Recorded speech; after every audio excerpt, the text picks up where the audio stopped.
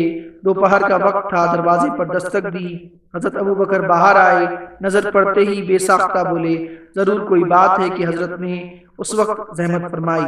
اجازت کے بعد آپ گھر کے اندر تشریف لے گئے، فرمایا یہاں کون لوگ ہیں، ذرا دیر کے لیے انہیں ہٹا دو، کچھ مشورہ کرنا ہے۔ حضرت ابو بکر نے کہا، اللہ کے رسول، یہاں آپ کی حرم کے سوا اور کوئی نہیں۔ عائشہ سے شادی ہو چکی تھی۔ فرمایا ہجرت کی اجازت آ گئی ہے، مکے سے اب ہمیں بھی چلنا ہے۔ حضرت ابو بکر نے کہا، میرے ماں باپ آپ پر فدا، کیا مجھ کو بھی رفاقت کا شرف حاصل ہوگا؟ کیا سفر میں بھی آپ کے ساتھ رہوں گا؟ فرمایا ہاں، تم کو بھی چلنا ہے، تیار ہو جاؤ، ہم دونوں ساتھ چلیں گے۔ یہ سننا تھا کہ ان کی آنکھوں میں خوشی کے آنسو تیرنے لگے۔ عرض کیا، اللہ کے رسول، میں نے کچھ سامان تیار کیا ہے جو جہاد میں کام آئے گا۔ سفر کے لیے 2 اونٹنیاں بھی تیار کر لی ہیں، عبداللہ بن ارکت سے بھی بات کر لی ہے، سفر میں اس سے سہولت رہے۔ فرمایا ابھی اونٹنیوں کی ضرورت نہیں، پہلے تو ہم جنوب کا رخ کریں گے، جبل سور کے ایک غار میں کچھ دن ٹھہریں گے۔ حضرت ابو بکر سمجھ گئے اس میں کیا مصلحت ہے۔ اس سے پہلے بھی وہ بارہا آپ کی حیرت انگیز سوجھ بوجھ کا تجربہ کر چکے تھے، جانتے تھے آپ کتنی باریک تدبیریں کرتے ہیں کہ دشمن اپنا ساموں لے کر رہ جاتے ہیں۔ جبل سور مکے سے جنوب میں ہے، تقریباً 5 میل کی مسافت پر، اور یمن کے راستے میں ہے۔ آپ سمجھتے تھے ہر شخص جو سنے گا محمد مکہ سے چلے گئے ہیں، سمجھے گا وہ مدینے ہی کے راستے میں ہوں گے اور شمال کی طرف دوڑے گا، کیونکہ مدینہ مکے سے شمال میں ہے۔ چنانچہ آپ نے ایسا نقشہ بنایا کہ پیچھا کرنے والے ناکام ہو کر لوٹ جائیں، ان کو پتہ بھی نہ چلے آپ کدھر گئے اور کہاں گئے۔ مکے کی آخری رات جبکہ دشمنوں نے گھر کو گھیر لیا تھا، سیدھے آپ ابو بکر کے گھر پہنچے، ان کو ساتھ لیا۔ گھر کے عقب میں ایک کھڑکی تھی، اس سے نکل کر باہر آئے اور رات کے پرسکون اور تاریک سناٹے میں تیز قدم بڑھانے لگے۔ مکے سے باہر پہنچے تو جنوب کا رخ کیا اور غار شور کی طرف تیزی سے بڑھے۔ صبح تڑکے ہی حضرت علی رضی اللہ عنہ کی آنکھ کھل گئی، وہ بستر چھوڑ کر اٹھ گئے۔ آہٹ ہوئی تو دشمن بھی چوکنے ہو گئے کہ اب کام کرنے کا وقت آ گیا، لیکن یہ محمد کے بستر سے کون اٹھا؟ لوگ بار بار بے کے ساتھ روزن سے اندر جھانکتے اور حیران ہو کر وہاں سے ہٹ جاتے۔ یہ سو کر اٹھنے والا محمد تو نہیں، تو ابو طالب کا چھوکرا علی ہے۔ ارے یہ کیا ہوا؟ ارے محمد کہاں ہو گیا؟ گھر تو ہر طرف سے ہمارے گھیراؤ میں تھا، پھر وہ کدھر سے نکل گیا؟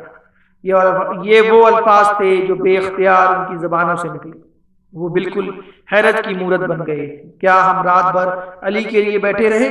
کیا ہم نے علی کو محمد سمجھ لیا تھا؟ علی آج محمد کے بستر پر کیوں سویا اور محمد کہاں چلا گیا؟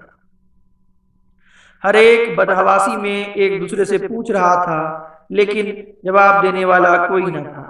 کچھ ہی دیر میں اور آدمی بھی آ پہنچے۔ دیکھتے دیکھتے لوگوں کی بھیڑ لگ گئی، لوگ بے سے چلے آ رہے تھے کہ دیکھے محمد کا کیا حشر ہوا۔ یہاں پہنچے تو معلوم ہوا محمد تو کہیں چلے گئے، وہ تو ان کے ہاتھ ہی نہیں لگے۔ سب حیران رہ گئے، غم و غصہ سے بدحال ہو گئے۔ گھر میں گھس کر علی سے پوچھا، تمہارا ساتھی کہاں ہے؟ جواب ملا، مجھے نہیں معلوم۔ وہ علی کو پکڑ کر باہر لائے، بے تحاشا انہیں پیٹتے رہے کہ محمد کا پتہ چل جائے، لیکن علی بار بار یہی کہتے رہے، مجھے نہیں معلوم۔ جب وہ علی سے کچھ اگلوا نہ سکے تو انہیں لے جا کر مسجد حرام چلے گئے، وہاں انہیں قید کر دیا۔ وہاں بھی ان کو رحم نہ آیا، برابر ستاتے رہے، یہاں تک کہ کچھ رشتہ دار بیچ میں پڑے، اس طرح کہیں جا کر ان کی جان چھوٹی۔ جس روز مشرکوں نے قتل کی اسکیم بنائی اسی روز آپ صلی اللہ علیہ وسلم ہاتھ سے نکل گئے۔ اس کا مشرکوں کو سخت صدمہ ہوا، غصے سے وہ دیوانے ہو گئے، بدحواسی کے عالم میں ادھر ادھر ڈھونڈنے لگے۔ کوئی مدینے کی سمت دوڑا، کچھ لوگ لپک کر ابو بکر کے گھر گئے، جانتے تھے کہ ابو بکر آپ کے گہرے دوست ہیں، آپ کو ان سے خاص لگاؤ ہے۔ انہی لوگوں میں ابو جہل بھی تھا۔ کنڈی کھٹکھٹائی تو بڑی بیٹی اسما نکلی، باپ کہاں ہے؟ دیکھو صحیح صحیح بتانا، جھوٹ نہ بولنا۔ دشمنوں نے سوال کیا۔ اللہ نہ کرے میں جھوٹ بولوں، جھوٹ بولنے کی کیا بات ہے، مجھے کچھ پتا نہیں وہ کہاں ہے۔ اسما نے پوری بے خوفی سے جواب دیا۔ دشمن سمجھ گئے ابو بکر بھی محمد کے ساتھ ہی فرار ہو گئے۔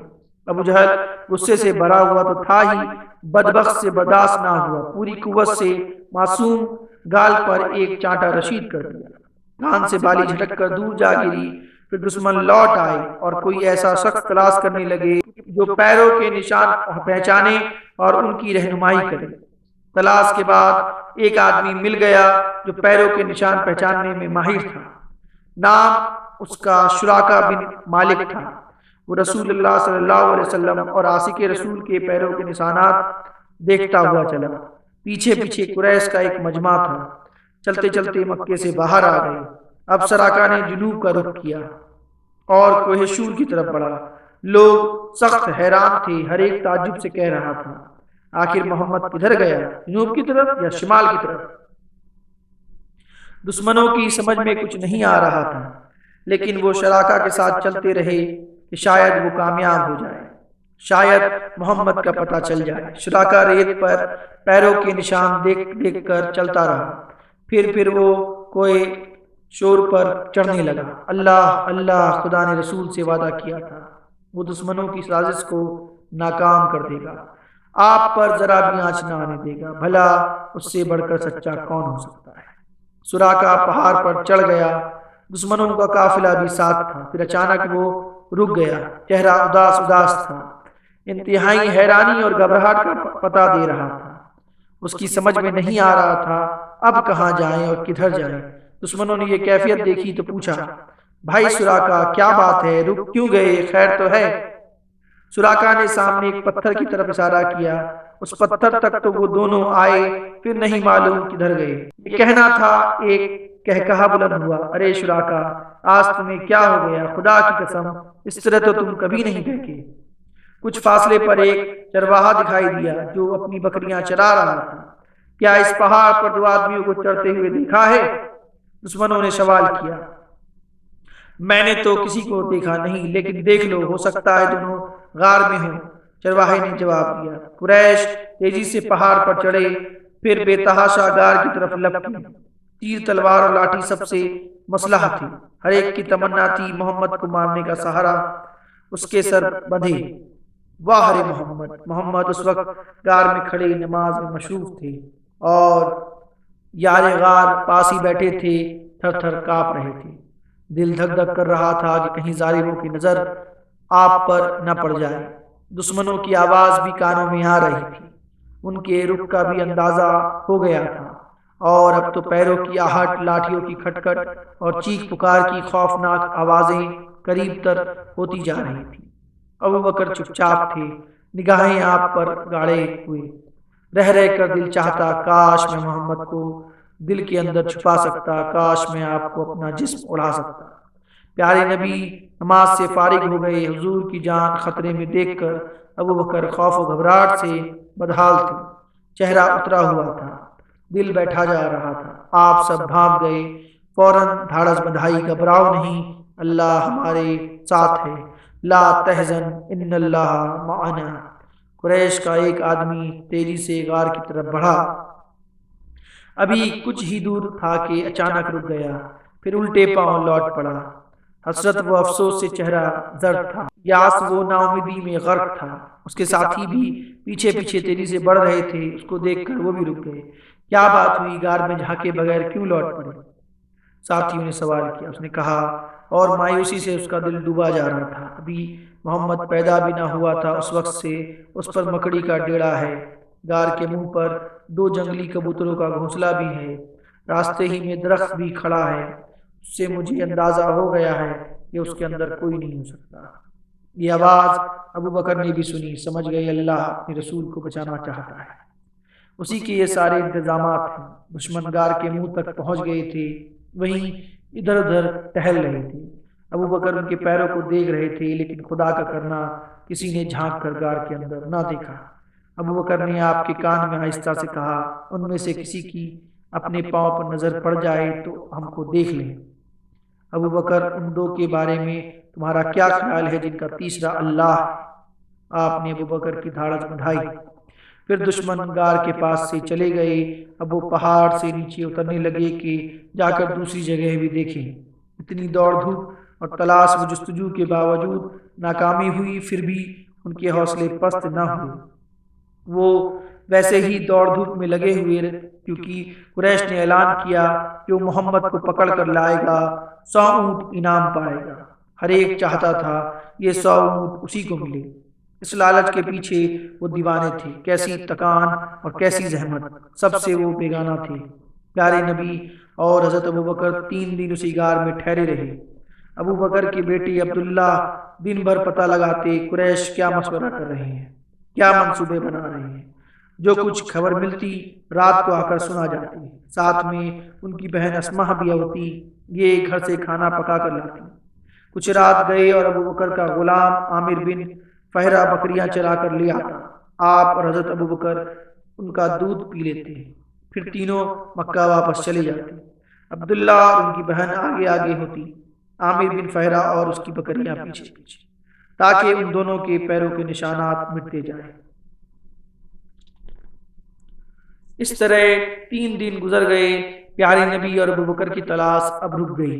جو لوگ آپ کو ڈھونڈنے نکلے تھے مایوس ہو کر گھروں کو لوٹ آئے۔ انہوں نے سوچا اب تو سفر کا بیشتر حصہ طے ہو چکا ہوگا، اب تو محمد نہ جانے کہاں پہنچ گیا ہوگا، اب پیچھا کرنا فضول ہے۔ عبداللہ روزانہ پیارے نبی اور پیارے باپ کو قریش کی ساری خبریں سنایا ہی کرتے تھے، قریش کی مایوسی کا بھی حال سنایا۔ ابو بکر نے سنا تو عبداللہ سے کہا، میں نے جو 2 اونٹنیاں تیار کی ہیں انہیں لیتے آنا، لیکن دیکھو کسی کو پتہ نہ چلے۔ ساتھ میں عبداللہ بن ارکت کو بھی بلاتے لانا۔ یہ ایک کافر تھا، حضرت ابو بکر کو اس پر اعتماد تھا۔ اسے اجرت پر طے کر لیا تھا کہ کسی غیر آباد راستے سے مدینہ پہنچا دے۔ شام ہوتے ہی عبداللہ غار سور کے لیے روانہ ہو گئے۔ ساتھ میں ان کی بہن اسماء تھی اور ان کا غلام عامر بن فہرہ بھی تھا۔ پیچھے پیچھے عبداللہ بن ارکت بھی تھا، جو حضرت ابو بکر کی 2 اونٹنیاں اور اپنی 1 اونٹنی لے کر آ رہا تھا۔ کچھ دیر میں یہ لوگ اونٹنیوں کے ساتھ غار پر پہنچے۔ دونوں میں جو زیادہ اچھی تھی اسے ابو بکر نے آپ کو پیش کیا۔ عرض کیا، اللہ کے رسول، اس پر آپ سواری فرمائیں۔ محسن عالم صلی اللہ علیہ وسلم کو کسی کا احسان لینا کب گوارا تھا۔ فرمایا، اس اونٹنی کی قیمت لے لو۔ عرض کیا، یہ اونٹنی آپ کی ہی ہے؟ اے اللہ کے رسول، میرے ماں باپ آپ پر فدا ہوں۔ فرمایا، ایسے نہیں، جتنے میں خریدی ہے اتنی ہی قیمت پر۔ ابو بکر کو مجبوراً تیار ہونا پڑا۔ حضرت اسماء نے سفر کا سامان کیا۔ گھر سے ایک ناشتے دان میں کھانا اور پانی سے بھرا ہوا ایک مسکیزہ لائی تھی۔ ان دونوں کو اونٹنی پر رکھنا تھا، باندھنے کے لیے کوئی رسی نہیں تھی۔ پریشان ہوئی کیا کریں، پھر ایک ترکیب سمجھ میں آ گئی۔ اتاق کو بیچ سے چیر کر وہ 2 ٹکڑے کر دیے اور ایک ٹکڑے سے ناشتے دان اور مسکیزہ باندھ دیا۔ یہی وجہ ہے ذات النطاقین، 2 نطاقوں والی کے لقب سے مشہور ہوئی۔ آپ اور ابو بکر دونوں اونٹنیوں پر سوار ہو گئے۔ عبداللہ بن ارکت بھی اپنی اونٹنی پر بیٹھ گئے۔ ابو بکر نے پیچھے غلام کو بھی بیٹھا لیا کہ راستے میں کوئی ضرورت پیش آئے تو زحمت نہ ہو۔ پھر یہ قافلہ عبداللہ بن ارکت کی رہنمائی میں روانہ ہو گیا اور بحر احمر کے کنارے کنارے ساحلی راستے سے ہوتا ہوا چلا، جو بالکل سنسان اور غیر آباد تھا۔ قریش کی حسرتوں کا خون ہو گیا، دل کے ارمان دل ہی میں رہ گئے۔ اس کا ان کو سخت صدمہ تھا۔ اب وہ جہاں اکٹھا ہوتے اس کا افسوس کرتے، جس مجلس میں بیٹھتے اس کا رونا روتے۔ پیارے نبی صلی اللہ علیہ وسلم ہاتھ سے نکل گئے تھے، اس پر وہ ہاتھ ملتے۔ قریش اپنی ایک مجلس میں بیٹھے اس طرح رنج و غم کا اظہار کر رہے تھے۔ ایک آدمی اندر داخل ہوا، یہ کسی سفر سے لوٹ کر ابھی آیا تھا۔ اس نے کہا میں ساحلی راستے سے آ رہا تھا، 3 آدمی میرے سامنے سے گزرے، میرا خیال ہے وہ محمد اور ان کے ساتھی ہی تھے۔ وہاں شراکا نامی ایک آدمی بھی تھا، یہ جوشم کا بیٹا تھا، بہت دور رش اور سمجھدار آدمی تھا۔ یہ بات سنی تو سمجھ گیا اس آدمی کا اندازہ بالکل صحیح ہے، لیکن اس کی تمنا تھی محمد کو پکڑنے کا فخر اس کو حاصل ہو، انعام کے 100 اونٹ بھی اسی کے دروازے پر بندھے۔ اس نے لوگوں کو بہکانے کے لیے فوراً تردید کی، بولا نہیں جی، اب وہ یہاں کہاں بیٹھے ہیں، ابھی کچھ آدمی میرے سامنے ہی اس طرف گئے ہیں، میں تو ان سے اچھی طرح واقف ہوں۔ سب کو شراکا کی بات صحیح معلوم ہوئی، کسی نے اس آدمی کی طرف دھیان نہ دیا۔ شراکا کچھ دیر وہاں بیٹھا رہا، پھر اٹھا اور گھر کی طرف روانہ ہو گیا۔ گھر پہنچتے ہی وہ ہتھیار سج کر تیار ہو گیا۔ اپنے ایک نوکر سے کہا، اس نے گھوڑے پر زین کسی اور گھوڑے کو مکے کے باہر پہنچا دیا۔ کچھ ہی دیر میں شراکا بھی پہنچ گیا۔ وہ چاہتا تھا مکے سے باہر جاتے ہوئے کوئی اسے دیکھ نہ پائے۔ مکے سے باہر پہنچ کر وہ گھوڑے پر سوار ہو گیا اور لگام چھوڑ دی۔ گھوڑا ٹاپے مارتا، دھول اڑاتا تیزی سے ساحل کی طرف بڑھا۔ کیا یہ ممکن ہے شراکا محمد کو پا لے، جبکہ اللہ نے غار پر مڑلانے والے خطرات سے بچا لیا؟ نہیں، ہرگز نہیں۔ اللہ تعالیٰ محمد صلی اللہ علیہ وسلم کی طرف سے اپنی نظریں نہیں پھیر سکتا، جبکہ وہ وعدہ کر چکا ہے ساری سازشیں ناکام کرنے کی۔ گھوڑا بھی کچھ ہی دور بڑھا تھا کہ اس نے ٹھوکر کھائی۔ قریب تھا وہ شراکا کے زمین پر پھینک دے، لیکن شراکا تیزی سے سنبھلا اور پھر گھوڑے کو ایڑ لگائی۔ گھوڑا ہوا میں تیرنے لگا۔ زیادہ دور نہیں گیا تھا کہ پھر ٹھوکر لگی، لیکن شراکا کی ہمت پست نہ ہوئی۔ اس نے دوبارہ گھوڑے کو سنبھالا اور پھر ایڑ لگائی۔ اگرچہ اب وہ کچھ مروب تھا، کچھ خوف زدہ اور ہراساں تھا، کچھ مایوسی کا بھی شکار تھا۔ ادھر گھوڑا سرپٹ بھاگا چلا جا رہا تھا۔ قافلہ ایک دن رات برابر چلتا رہا، نہ کسی دشمن کا سامنا ہوا، نہ کوئی پیچھا کرنے والا نظر آیا۔ ابو بکر کو اب بالکل اطمینان تھا، دل کی گھبراہٹ اور پریشانی دور ہو چکی تھی۔ پیارے نبی کے بارے میں اب کسی خطرے کا اندیشہ نہ رہ گیا تھا۔ دوسرے دن دوپہر کا وقت تھا، دھوپ کی گرمی سے جسم بھنا جا رہا تھا۔ ابو بکر کی خواہش ہوئی حضرت کچھ آرام فرما لے۔ ہر طرف نظر دوڑائی، ایک چٹان کے نیچے سایہ نظر آیا، وہاں جا کر اتر گئے۔ جلدی سے آپ کے لیے جگہ ٹھیک کی، بکری کی کھال بچھائی، پھر کھانا پیش کیا۔ سب نے ایک ساتھ بیٹھ کر کھانا کھایا۔ آپ نے تھوڑی دیر کے لیے آنکھیں بند کر لی اور آرام فرمانے لگی۔ سورج اب ڈھل چکا تھا، پاس ہی ایک چرواہا بکریاں چرا رہا تھا۔ ابو بکر نے جا کر اس سے دودھ دھونے کو کہا، پھر حضرت کے پاس آئے، دودھ میں تھوڑا سا پانی ملا کر پینے کے لیے پیش کیا۔ آپ نے پی کر فرمایا، اب ہمیں یہاں سے چلنا چاہیے۔ پھر آپ وہاں سے روانہ ہونے لگے۔ اچانک ابو بکر کی نظر جنوب کی طرف پڑی، دیکھا ایک سوار بہت تیزی سے لپکا چلا آ رہا ہے۔ ابو بکر کا دل دھک دھک کرنے لگا۔ عرض کیا، اللہ کے رسول، اب تو ہم دھر لیے گئے۔ مگر آپ کے اطمینان کا وہی عالم تھا، بہت ہی سکون کے ساتھ فرمایا، ابو بکر گھبراؤ نہیں، اللہ ہمارے ساتھ ہے۔ اللہ سچ مچ ان کے ساتھ تھا۔ شراکا کا گھوڑا اب بہت قریب آ چکا تھا، اب وہ بالکل نظروں کے سامنے تھا۔ اس کی ٹاپوں کی آواز کانوں میں آ رہی تھی۔ یکایک بہت زور کی ٹھوکر لگی اور اس کے پاؤں گھٹنوں تک زمین میں تھے اور سوار لڑک کر زمین پر۔ اس کا چہرہ ریت سے بالکل آٹ گیا اور ہمت نے جواب دے دیا۔ شراکا کو اب یقین ہو گیا آثار اچھے نہیں، میں نے جس کام کا بیڑا اٹھایا ہے خدا اس سے راضی نہیں۔ وہ وہیں رک گیا اور زور سے آپ کو اور ساتھیوں کو آواز دی، میں جسم کا بیٹا شراکا ہوں، ذرا ٹھہر جاؤ، میری ایک درخواست ہے، بخدا میں کوئی نقصان نہیں پہنچاؤں گا، اطمینان رکھو، میں کچھ نہیں کروں گا۔ ابو بکر، پوچھو کیا چاہتا ہے؟ پیارے نبی نے ارشاد فرمایا۔ ابو بکر نے کہا، کہو کیا چاہتے ہو؟ شراکا نے عرض کیا، امن کی تحریر۔ رحمت عالم صلی اللہ علیہ وسلم نے درخواست قبول کی اور ابو بکر کو لکھنے کا حکم دیا۔ چمڑے کا ایک ٹکڑا تھا، آپ نے جو کچھ فرمایا ابو بکر نے اس پر لکھ دیا، پھر شراکا کو دے دیا۔ شراکا نے اس کو لیا اور گھوڑے پر سوار ہو کر مکے لوٹ آیا۔ یہ سب کچھ ہوا تھا لیکن سراقہ نے کسی سے کچھ نہ بتایا۔ اب اس کو آپ سے بے حد محبت تھی، بے انتہا الفت اور ہمدردی تھی۔ اب اگر وہ دیکھتا کوئی آپ کا پیچھا کرنے جا رہا ہے یا تلاش کی گھر سے نکل رہا ہے تو اسے بہکاتا اور جس طرح بن پڑتا روکنے کی کوشش۔ پیارے نبی صلی اللہ علیہ وسلم کی ہجرت ہوئی تو مکے میں علی رضی اللہ تعالیٰ کے لیے کچھ نہ رہا۔ ایک تو جان کا خطرہ، پھر آپ سے دوری کا صدمہ، وہاں کی ایک ایک چیز کاٹنے لگی اور ذات گرامی کی یاد ستانے لگی۔ اب وہ ہر وقت بے قرار رہتے اور آپ سے ملنے کے لیے بےتاب۔ امانتوں کی واپسی سے چھٹی ملی تو موقع پاتے ہی مکہ سے روانہ ہو گئے۔ سواری کے لیے نہ کوئی اونٹنی تھی نہ کھچر، لیکن آپ سے جا ملنے کے شوق میں پیدل ہی چل پڑے۔ بڑی بےتابی سے تیز قدم بڑھانے لگے۔ سبحان اللہ، یہ تھے علی کی وفاداری، یہ تھی علی کی شہادت مندی۔ کتنے اونچے انسان تھے وہ، کتنے نیک تھی ان کی طبیعت۔ اس زمانے کا لمبا سفر، وہ بھی تنہائی اور بے سر و سامانی کی حالت میں، اور وہ بھی پیدل۔ کتنی بلند تھی ان کی ہمت، کیسا محکم تھا ان کا عزم۔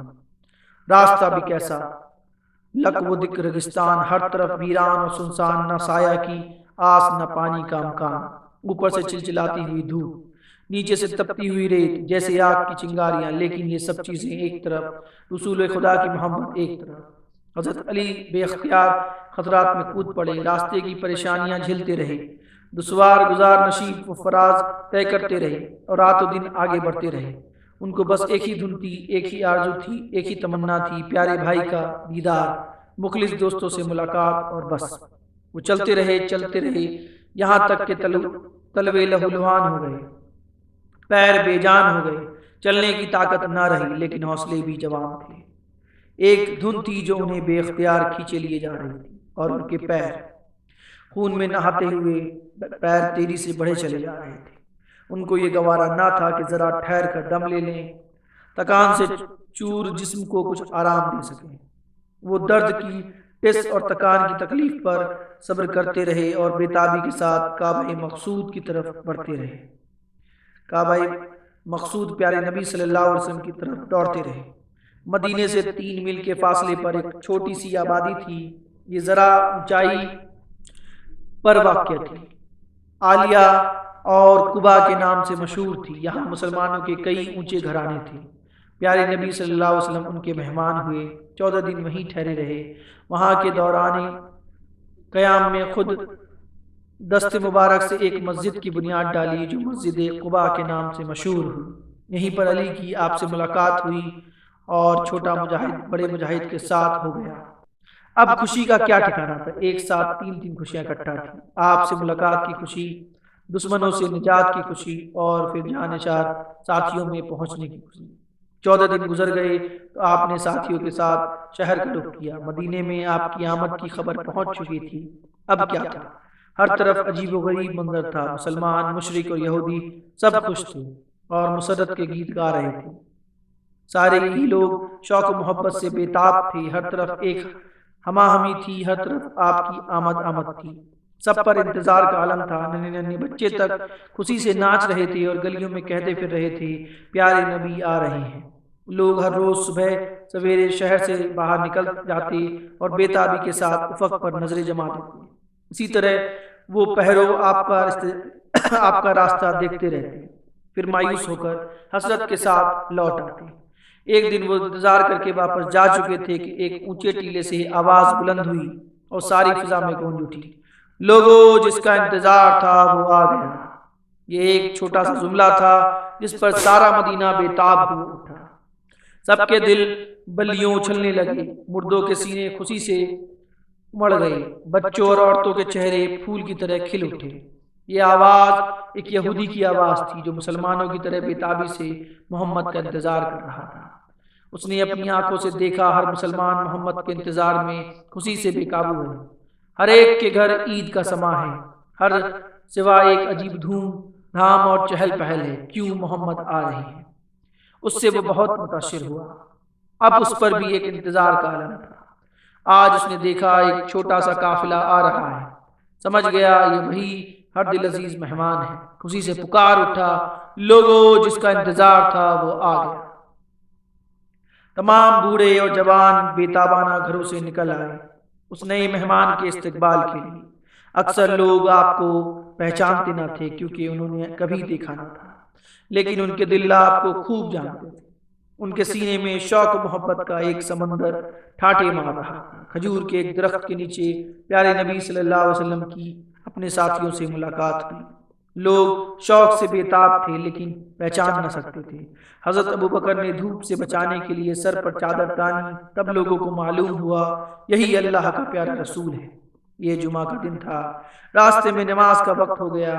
اس وقت آپ بنی سالم کے محلے میں تھے۔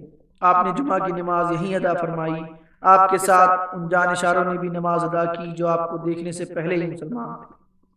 اس کے بعد رسول خدا صلی اللہ علیہ وسلم مدینے میں داخل ہوئے، اس پاک سرزمین میں جس نے آپ کو ہاتھوں ہاتھ لیا جبکہ وطن نے آپ کا ساتھ نہ دیا۔ آپ کے ننیالی رشتہ دار بنو نجار ہتھیار سج سج کر آ گئے۔ قبا سے مدینے تک آپ کے دونوں طرف جانشاروں کی قطاریں تھیں۔ ایک عجیب و غریب منظر تھا۔ برسہ برس گزر گئے تھے، خوشی و غم کے ہزارہ واقعات پیش آ چکے تھے، بڑے سے بڑے میلے اور جشن منائے جا چکے تھے، لیکن مدینے کی گلیوں نے کبھی ایسا نظارہ نہ دیکھا تھا۔ مدینے کے ہر خاندان کی تمنا تھی رسول خدا صلی اللہ علیہ وسلم کو اپنا مہمان بنائے۔ ہر قبیلہ سامنے آ کر عرض کرتا، اللہ کے رسول آپ ہمارے یہاں ٹھہرے، دیکھیے یہ گھر ہے، یہ مال، یہ جان۔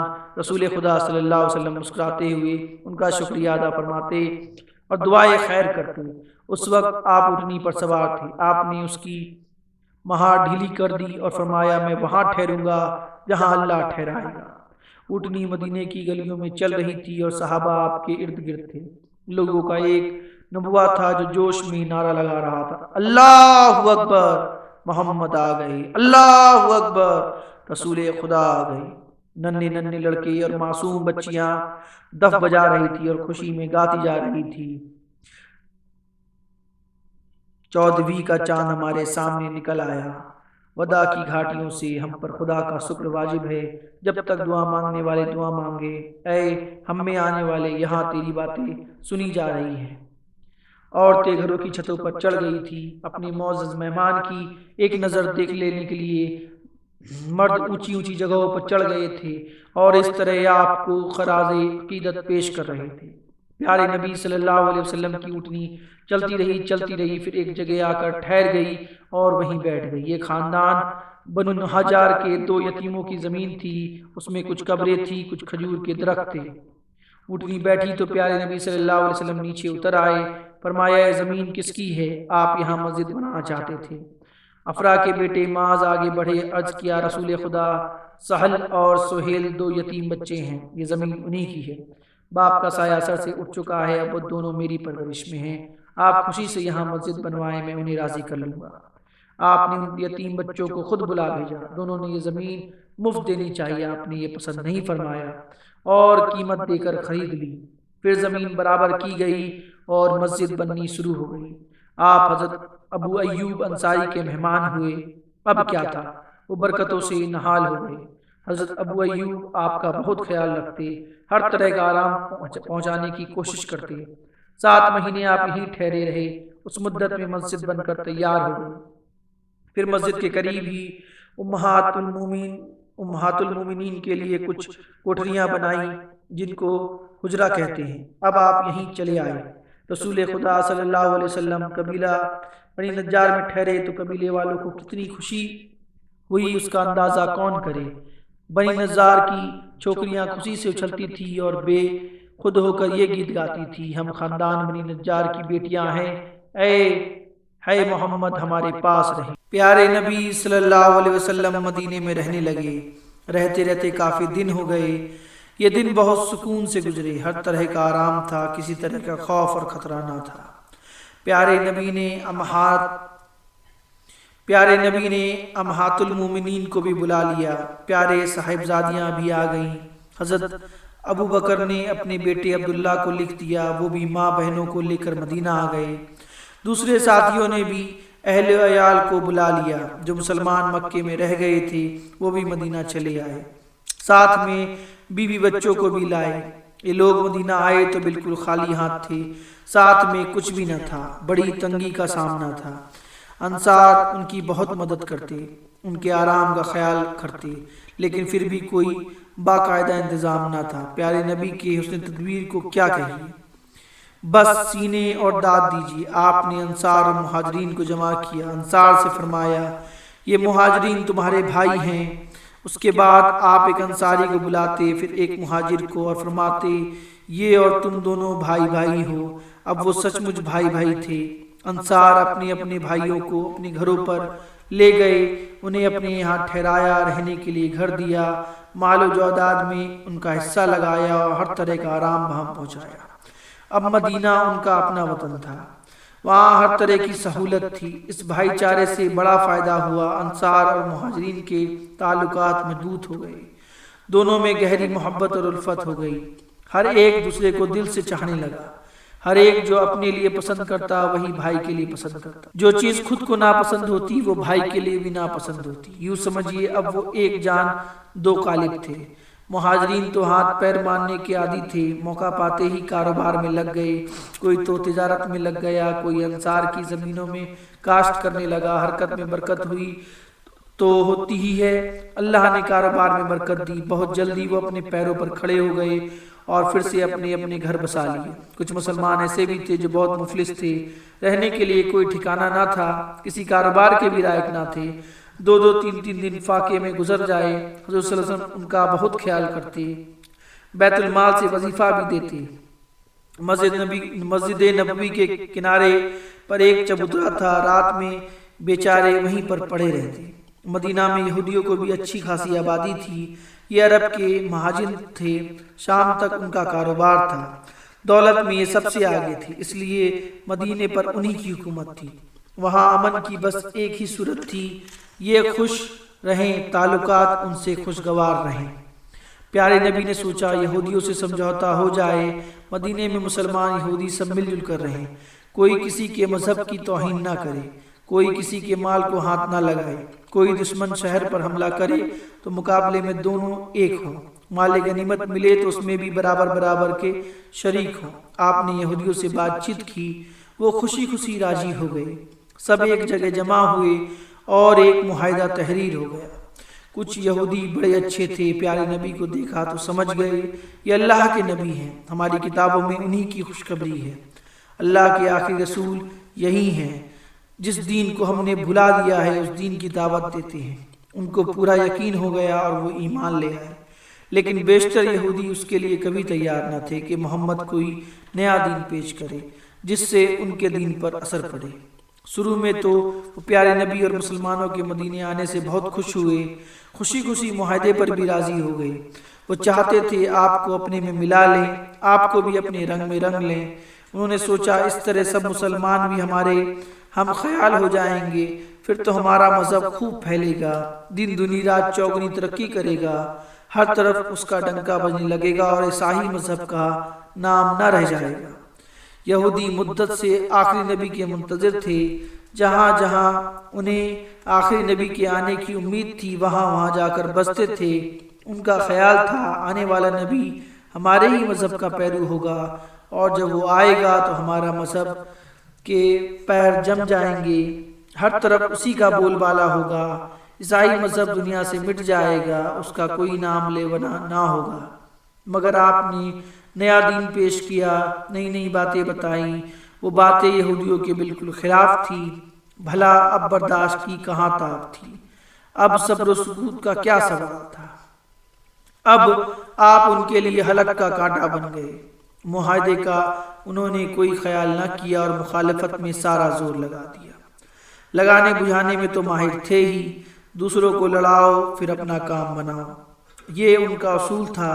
اسی اصول سے یہاں بھی کام لیا، مسلمانوں میں پھوٹ ڈالنے کی کوشش کی لیکن ناکامی ہوئی، پھر بھی وہ مایوس نہ ہوئے اور ایک دوسری چال چلی۔